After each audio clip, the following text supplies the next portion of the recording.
안녕하십니까, 성도 여러분. 네. 얼마나 안식일을 기다리셨습니까? 기쁘시죠? 이 안식일을 맞이한 것이 감사하신 분들은 하나님께 하나님 감사합니다 라고 외쳐보시기 바랍니다. 하나님 감사합니다. 네. 하나님께서 우리를 사랑하셔서 또 한 주일 동안 무사히 건강하게 잘 보호해 주셨고 또 귀한 안식일을 맞이하도록 해주셨습니다. 이 안식일 하루 동안 제가 기도드린 대로 하나님을 개인적으로 만나시고 하나님 안에서 평강 누리시고 새 힘 얻으시게 되기를 간절히 바라겠습니다. 오늘은 말씀이 육신이 되어 시리즈 두 번째 시간 빛의 자녀들처럼 행하라 라는 제목으로 함께 말씀의 은혜를 나누도록 하겠습니다. 지난 시간에 우리는 너희는 세상의 소금이니 라는 말씀을 통해서 이 세상에 대한 우리의 책임, 또 우리의 감화에 대해서 살펴보았습니다. 예수님은 우리에게 너희는 세상의 소금이 되라 라고 말씀하지 않으셨어요. 잘하면 소금이 될 것이라는 이 조건문이 아니라 이미 소금이라는 절대 명제를 선언하신 것입니다. 그러므로 우리가 소금이 되기 위해 노력해야 하는 것이 아니라 이미 내가 이 세상의 소금이라는 사실을 발견하고 깨달아야 하는 것입니다. 그리고 예수님은 우리에게 너희는 교회의 소금이니라고 말씀하지 않으셨지요. 우리는 원하든 원하지 않든 이 세상에 뿌려져야 하는 소금입니다. 예수님은 우리가 이 세상에서 내적으로 조용한 감화를 끼치고 영향을 끼치며 살기를 바라십니다. 우리가 가진 고유의 맛을 잃지 않으면서도 이 세상에 스며들어 녹는 희생을 통해 영향을 주기를 바라시는 것입니다. 이것이 지난 시간의 말씀이었죠. 오늘은 거기에 더해져야 하는 또 다른 중요한 감화력에 대해서 말씀하시는데 그것을 살펴보도록 하겠습니다. 우리 다 함께 마태복음 5장 14절에서 16절까지 말씀을 보도록 하겠습니다. 이 말씀 우리 같이 한번 읽어보겠습니다. 너희는, 자 시작. 너희는 세상의 빛이라. 산 위에 있는 동네가 숨겨지지 못할 것이요 사람이 등불을 켜서 말 아래 두지 아니하고 등경 위에 두나니 이러므로 집안 모든 사람에게 비치느니라.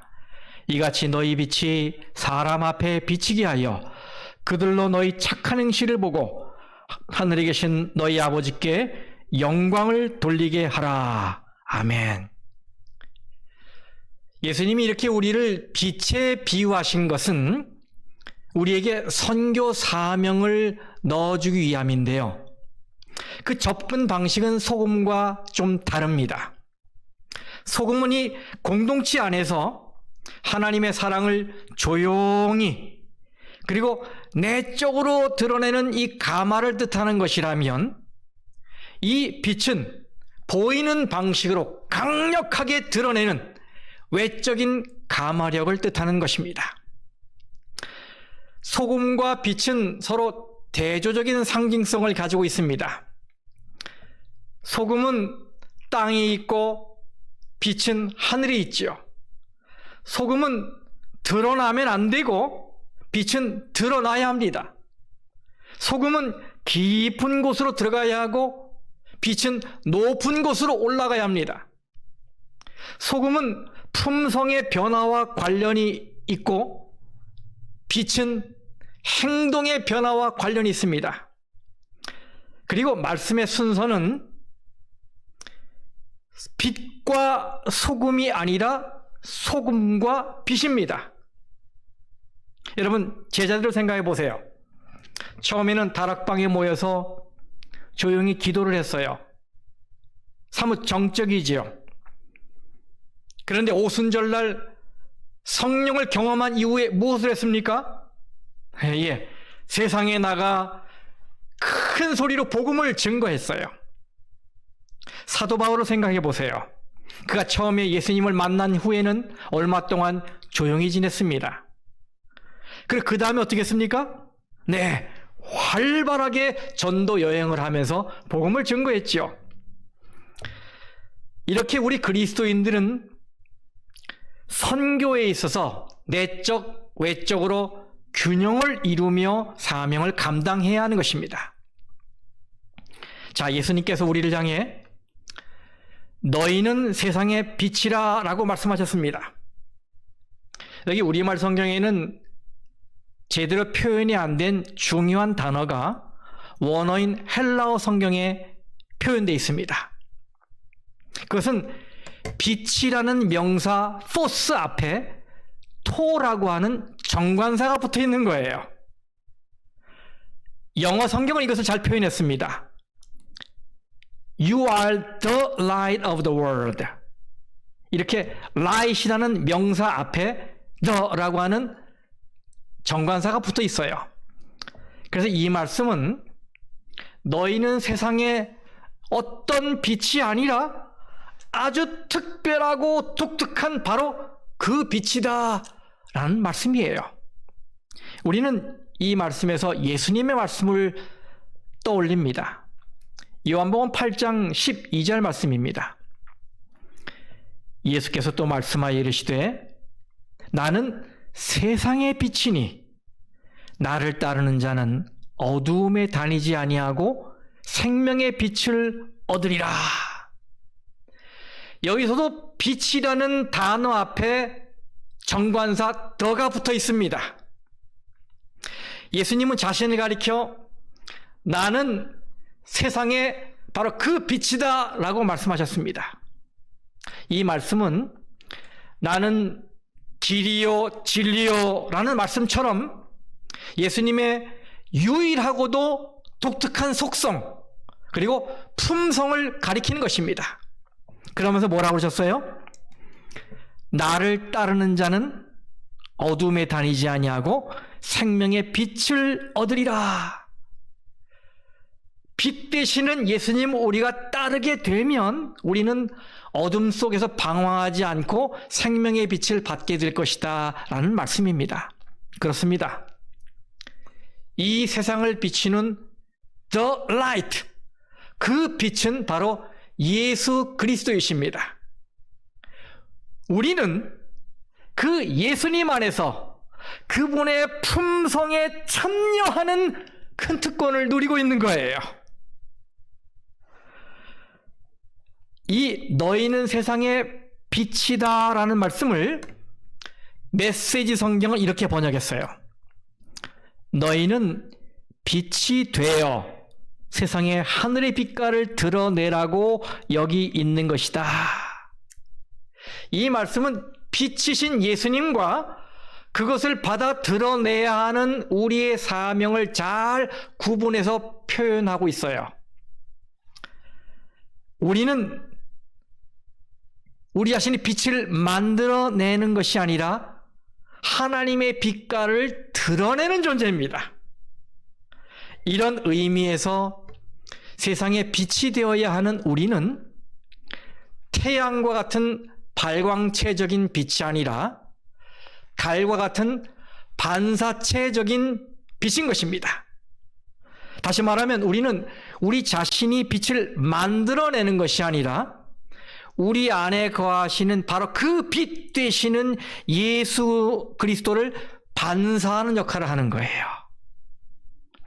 그런데도 빛을 반사한 결과로 오는 영광을 자기가 차지하려는 사람들이 많습니다. 빛을 조금 냈다고 자신이 마치 그 빛 자체인 양 자신을 높이는 거예요. 여러분 생각해 보십시오. 등잔불이 아무리 밝아도 전기불만 하겠습니까? 백열등이 아무리 밝아도 수은등이나 할로겐 램프만 하겠습니까? 그런데 이 아무리 많은 등이라도 밝은 대낮에 햇빛 아래에서 폼을 잡을 수 있겠습니까? 예, 아마 켰는지 안 켰는지 표시도 안 날 거예요. 태양이 비치면 모든 등불이 무색해지는 것입니다. 그러므로 우리는 하나님 앞에서 겸손해져야 합니다. 그리고 부질없이 영광을 가로채지 말고 모든 영광을 하나님께 돌려야 합니다. 이것은 16절의 말씀과 일맥상통하는 것입니다. 16절에 뭐라고 하셨어요? 이같이 너희 빛이 사람 앞에 비치게 하여 그들로 너희 착한 행실을 보고 하늘에 계신 너희 아버지께 영광을 돌리게 하라. 왜요? 우리는 그저 반사체일 뿐이니까. 그리고 그것도 빛의 근원이신 분과 연결될 때만 말입니다. 그러므로 우리는 반사체로서 빛을 잘 반사하기 위해 이렇게 해야 돼요. 첫 번째로 반사경의 위치를 잘 맞춰야 합니다. 빛을 제대로 반사하려면 빛이 어디에서 오는지 알고 그 방향으로 잘 맞춰야 합니다. 그렇지요?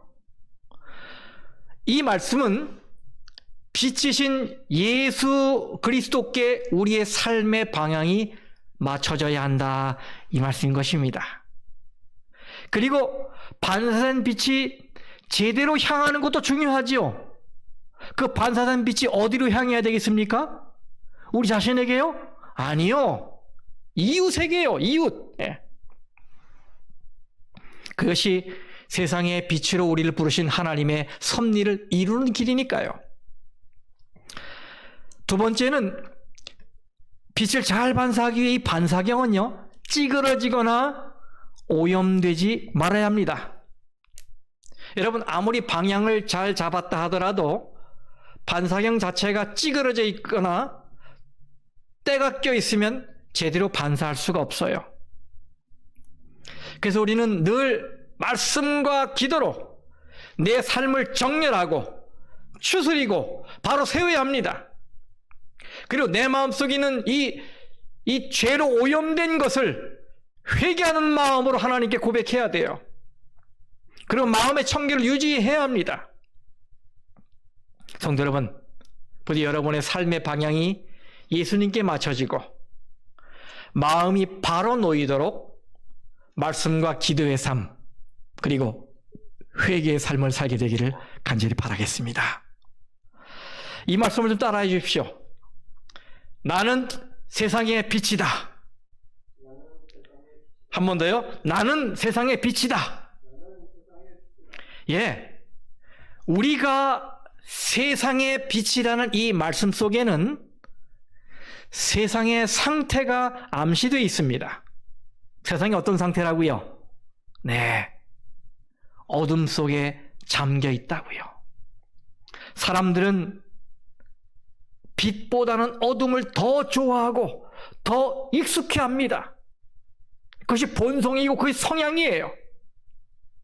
요한복음 3장 19절 말씀입니다. 그 정죄는 이것이니 곧 빛이 세상에 왔으되 사람들이 자기 행위가 악함으로 빛보다 어두움을 더 사랑한 것이니라. 예, 사탄은 사람들을 어두움에 붙잡아 두기 위해서 어둠 속에서 재미를 제공합니다. 일종의 보너스를 주는 것이지요. 유흥을 즐길 때 어떤 재미를 느끼게 해요. 그래서 처음에는 외롭고 괴로워서 술 마시고 담배를 폈는데, 아니 그렇게 하니까 어느 정도 스트레스가 해소가 되고 안정이 되는 것 같은 것입니다. 이것이 어두운 기쁨이고 사탄이 계획적으로 주는 보너스인데 그것을 알아차리지 못하고 어리석게도 이런 짜릿한 느낌을 추구하면서 점점 더 어두움에 깊이 빠져드는 거예요. 도박에도 어두운 기쁨이 있습니다. 짜릿함이 있는 것이지요. 이렇게 술, 담배, 마약, 도박, 성적 유흥, 이런 것들은 다 어두운 기쁨을 줘요. 근데 사람들이 그 기쁨에 빠져서 가정을 깨고 관계를 깨고 하멜의 나락으로 떨어진 것입니다. 그래서 예수님께서 우리를 빛의 자녀로 부르시고 사명을 맡기신 거예요. 어떤 사명입니까? 네, 빛을 비추라는 것입니다. 예수님이 우리를 빛에 비유하신 것은 참 인상적입니다.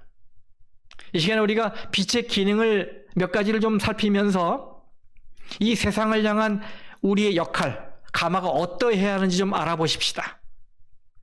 첫 번째, 빛은 어두움을 몰아냅니다. 상식이죠. 빛이 있으면 어두움은 없어지게 돼 있어요. 빛과 어두움은 같이 갈 수가 없습니다. 이것은 세상에 빛으로 부름받은 우리가 어두운 세상에 속할 수 없는 이유인 것입니다.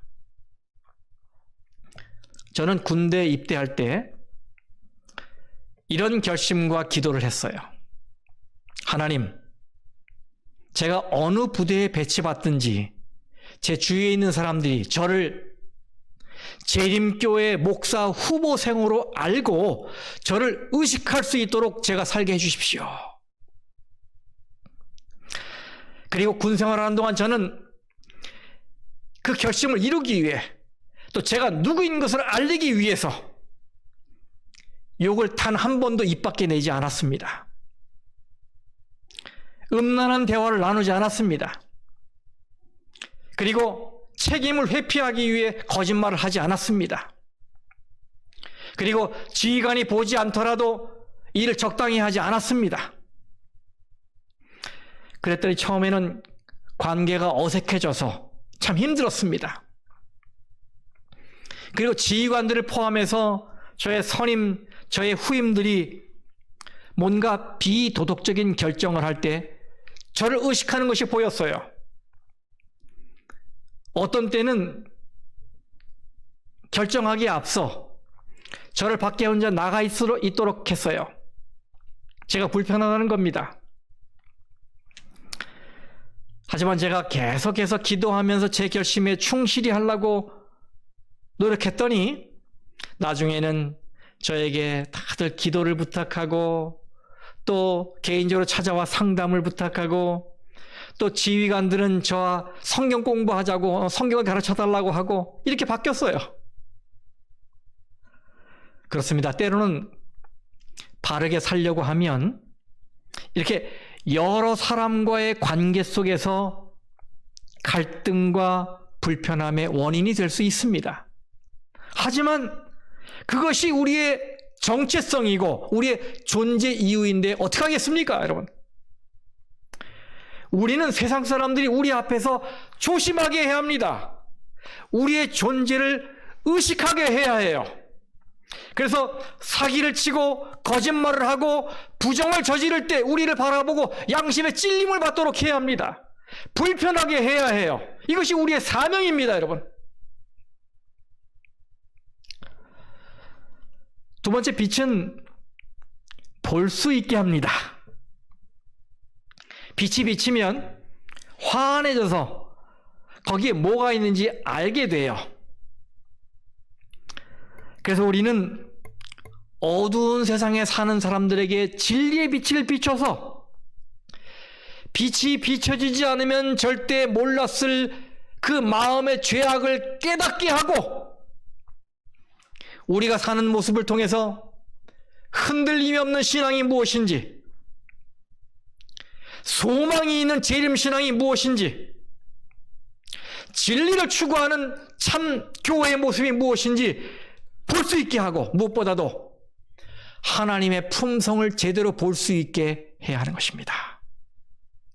여기 증언의 말씀을 좀 보겠습니다. 산상보훈 40쪽입니다. 그리스도의 교회, 곧 주님의 제자 각 개인은, 자 이제 같이 읽겠습니다. 모두가 시작. 모두가 하나님을 사람들에게 드러내기 위해 하늘이 택한 통로이다. 아멘. 그렇습니다, 성도 여러분. 그러므로 가정에서는 가족들에게, 직장에서는 동료들에게, 그리고 삶의 현장에서는 이웃들에게 하나님을 믿는 신앙을, 그리고 하나님을 제대로 드러낼 수 있게 되기를 간절히 바라겠습니다. 세 번째는 빛은 따뜻함을 준다 이것입니다. 그래서 사람들은 추운 겨울에 햇볕이 드는 양지 쪽을 택해서 걷지 않습니까? 이것은 이 차갑고 냉랭한 세상에서 신앙의 따뜻함을 전하며 살아야 한다라는 말씀인 거예요. 그러면 여러분, 어떻게 하는 것이 온기를 전하는 삶일까요? 따뜻함을 나눠주는 삶일까요? 형제가 실수하고 또 잘못을 저질렀을 때 그를 정죄하거나 비난하지 않고 품어주는 것입니다. 형제가 시리에 빠져 낙심했을 때에 그의 어깨를 토닥여주고 격려하는 것입니다. 형제가 병들어 고통 중에 있을 때 그를 위해 중보기도를 해주는 것입니다. 형제가 생활고에 짓눌려서 고민하고 있을 때에 그에게 실제적인 필요를 채워주는 것입니다. 이런 것들이 다 하나님의 따뜻한 품성을 나눠주는 것들이죠. 그래서 그들의 마음이 밝아지고 생각이 밝아지고 용기를 갖게 되고 또 살아갈 힘을 얻게 해주는 것, 이것이 바로 세상의 빛으로서 온기를 전하는 삶이 아니겠습니까? 성도 여러분, 이렇게 따뜻한 성도로서 빛의 역할을 다하시게 되기를 간절히 바라겠습니다. 다시 성경으로 돌아가 보겠습니다. 14절 말씀에 너희는 세상의 빛이라. 그런데 어디에 있는 동네가?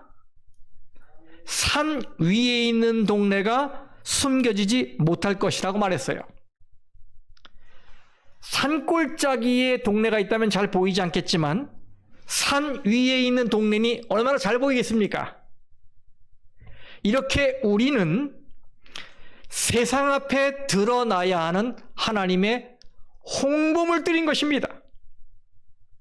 그래서 우리는 내가 누구인지, 내가 무엇을 믿고 있는지, 내가 지금 어느 방향으로 살아가고 있는지 사람들에게 알려야 해요. 빛은 가려지면 안 됩니다. 지금으로부터 10년 전, 2010년은 바로 저와 여러분이 속해 있는 이 제7안식일 예수재림교회의 교단명이 채택된 지 150년이 되던 해였어요. 그때 세계대총회장으로 선출된 테드 윌슨 목사님이 대총회장 선출 후에 첫 번째 가진 대총회 연례회의에서 아주 의미심장한 설교를 했습니다. 그때 그의 설교 제목은 Remember your name입니다. 당신의 이름을 기억하십시오. 바로 이거였어요. 이렇게 설교했습니다. 여러분이 글이나 말로 대중과 소통할 때 자신을 그냥 애드벤티스트, 재림교인이라고 말하든지 SDA라는 약자 뒤에 자신을 감추지 마십시오. 여러분이 I am a Seventh-day Adventist, 나는 제7안식일 예수 재림교입니다 라고 말할 때마다 여러분은 뭘 하고 있는 거라고요? 설교를 하고 있는 것입니다. 결코 여기 never 이렇게 표현했어요. 우리의 이름을 부끄럽게 여기지 마십시오. 하늘이 내려준 이 강력한 이름, Seventh-day Adventist, 제7안식일 예수재림교회는 두 개의 단어로 된 희망의 설교입니다. 그것은 우리의 믿음의 주여 또 온전케 하시는 하나님을 가리키고 있습니다. 그것은 그리스도를 그분의 모든 아름다운 가운데서 높이고 처음부터 끝까지 대쟁투의 주제를, theme을 선포하는 것입니다. 얼마나 의미심장한 말씀입니까? 그렇습니다. 구제할 때는 오른손이 하는 것을 왼손이 모르게 해야 되겠지만은 우리의 신앙은 만천하에 공개하며 하여야 합니다. 성도 여러분, 부디 어느 자리에서나 떳떳하게 그리고 자랑스럽게 저는 제7일 안식일 예수 재림교입니다 라고 말할 수 있게 되기를 간절히 바랍니다. 그렇게 여러분의 신앙이 산 위에 있는 동네가 되길 바랍니다. 15절에 말씀하셨어요. 사람이 등불을 켜서 말 아래 두지 아니하고, 여러분 이 말이라고 하는 것은 곡식을 담는 볼, 용기를 말하지요. 그런데 불을 켜서 용기로 덮는 사람이 있습니까? 지금은 기억이 좀 희미해졌지만 옛날에는 한국에 등화관제라는 게 있었어요. 영어로 블랙아웃이라고 하죠. 여러분 다 경험하셨을 거예요. 저도 경험했어요. 밤 12시부터 새벽 4시까지 집 안에 불빛이 집 밖으로 새어나오면 안 되는 것입니다. 그래서 책을 좀 보려면 온 창문들을 다 이 담요로 가려야 했어요. 어릴 적에는 이 저녁마다 창문을 담요로 가리는 건 참 재미있는 놀이였어요. 그런데 여러분, 무슨 등화관제 훈련하는 것도 아니고 불을 가리기 위해 켜는 사람이 있습니까? 공동번역 성경을 보니까 이 말씀을 등불을 켜서 돛박으로 덮어두는 사람은 없다 이렇게 말씀하고 있어요. 예, 이 돛박으로 불빛을 가리면 당연히 빛을 내지 못하지요. 저는 여기 교훈이 있다고 생각이 돼요. 그래서 이렇게 생각해 봤어요. 이 돛박은 곡식을 담는 용기 아니겠습니까? 그래서 이것을 먹고 사는 경제 문제로 보고, 이 경제 문제를 상징하는 걸 보고 등불을 말 아래 둔다는 말은 사명이 먹고 사는 문제에 눌려서 가려져 있다라고 볼 수 있는 거예요. 그렇지 않습니까? 이 세상에 대해서 염려를 계속 하다 보면 빛을 발할 수가 없지요. 그러면 어떻게 됩니까? 우리는 이 염려를 하나님께 맡겨야 할 것입니다. 그래야 빛이 드러날 수 있기 때문이지요. 15절에 말 아래 두지 아니하고 어디 위에 둔다고요? 등경 위에 둔다고 말하고 있어요. 등경은 여러분 아시는 대로 등을 받쳐주는 높은 스탠드, 받침대를 말하고 있어요. 그래서 이 등경 위는 빛의 효과가 가장 크게 일어나는 자리입니다. 마찬가지로 성도가 빛을 발하려면 높은 자리에 있어야 합니다. 사회적인 신분을 말씀드리는 게 아니에요. 도덕적인, 윤리적인 위치를 말하는 것입니다. 청렴하고 순결하게 살아야 그 사람이 말할 때 사람들이 알아들어요. 빛을 제대로 발산할 수 있는 것이지요. 그 다음에 이러므로 집안 모든 사람에게 빛이 누니라 라고 말씀하고 있어요. 여러분, 이 빛이 산 위에서 집 안으로 이동했습니다. 바로 집 안에서의 우리 역할을 말씀하고 있는 것이지요. 여러분 아시죠? 집 밖에서 빛으로 사는 것보다 집 안에서 빛으로 사는 게 얼마나 어렵습니까? 너무나 서로 잘 알기 때문에. 하지만 그럼에도 불구하고 우리는 집 안에서 빛으로 살아야 합니다. 16절에 이같이 너희 빛이 사람 앞에 비치게 하여 그들로 너희 착한 행실을 보고 하늘에 계신 너희 아버지께 영광을 돌리게 하라 라고 말씀하고 있어요. 우리의 빛은 착한 행실, 선한 행동으로 구체화되어야 합니다. 그리고 사람들에게 칭찬을 받아야 돼요. 그리고 이 칭찬받은 이 모든 영광을 누구에게요? 하나님께 돌려야 하는 것입니다. 우리는 재림 성도로서 가정에서 효자, 효녀가 되어야 합니다. 우리는 직장에서 그리고 사업장에서 신실하고 충성스럽고 약속 잘 지키며 일하는 사람이 되어야 해요. 우리는 학교에서 정직한 학생이 되어야 합니다. 우리는 이웃에게 너그러운 이웃이 되어야 합니다. 그래서 사람들에게 칭찬을 들어야 합니다. 그리고 중요한 것은 그 빛이 하나님에게서 나온 것이듯 그 빛으로 말미암은 결과도 하나님께 돌려줘야 하는 것입니다. 이제 말씀 마치면서 한 예화를 좀 말씀드리겠습니다.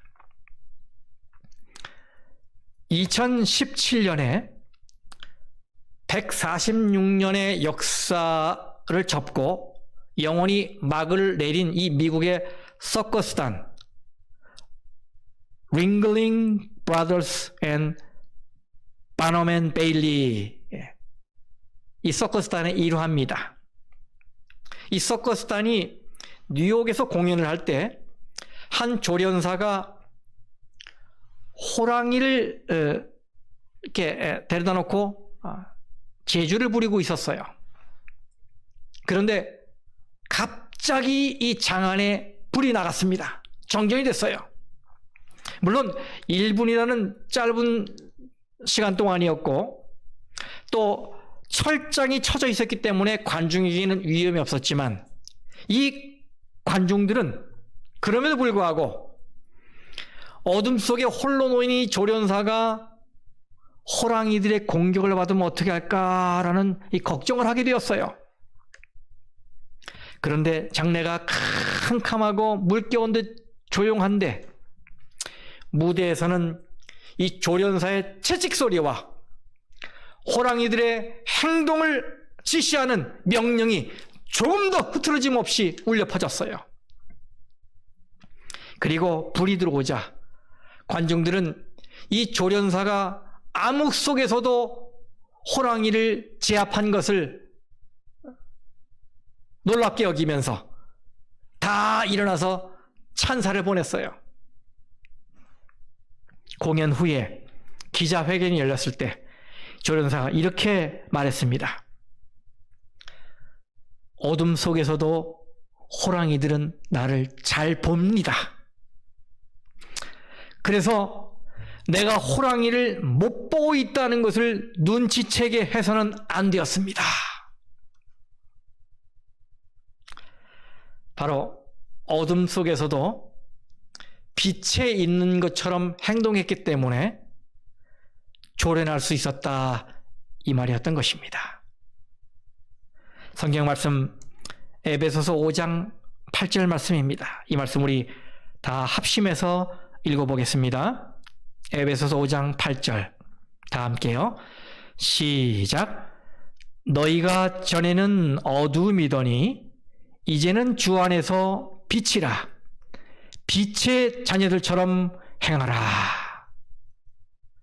그렇습니다, 성도 여러분.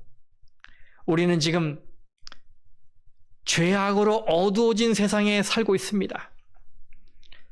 그래서 예수님께서 우리에게 사명을 주신 거예요. 무슨 사명이요? 빛의 직분을 하는 사명. 빛이 되는 사명. 어떻게 살아야겠습니까? 그러므로 빛의 자녀처럼 살아야 할 것입니다. 어둠을 밝히는 데는 아주 적은 양의 빛으로도 가능해요. 여러분 이번에 이 바이러스 전염병이 어떻게 퍼졌는지 아시죠? 아주 작은 데서부터 점점 커져서 전 세계를 뒤덮었어요. 그러나 성도 여러분, 나 하나는 결코 작지 않습니다. 나 하나는 결코 약하지 않습니다. 왜냐하면 내게 능력 주시는 자 안에서 내가 모든 것을 할 수 있기 때문입니다. 그러므로 이제부터는 나 하나쯤이야 라는 생각에서 벗어나서 나 하나도 라는 생각을 갖는 의식의 변화가 일어나야 할 것입니다. 나 하나라도 예수님의 말씀에 따라 이 세상에서 빛의 자녀로 살아간다면 우리 하나님께서 영광을 받으시게 될 것입니다. 그래서 여러분, 오늘 저녁부터 밖은 못 나가시니까 가정 안에서 빛의 자녀처럼 행하기로 결심하시기 바랍니다. 그리고 그 반사된 빛의 결과로 오는 많은 좋은 결과들을, 그 모든 영광들을 하나님께 돌리시기를 간절히 바랍니다. 여러분 기억하십시오. 빛의 자녀처럼 행해야 합니다. 이제 우리 다 같이 찬미 269장 빛을 가진 선구자를 찬양하시겠습니다.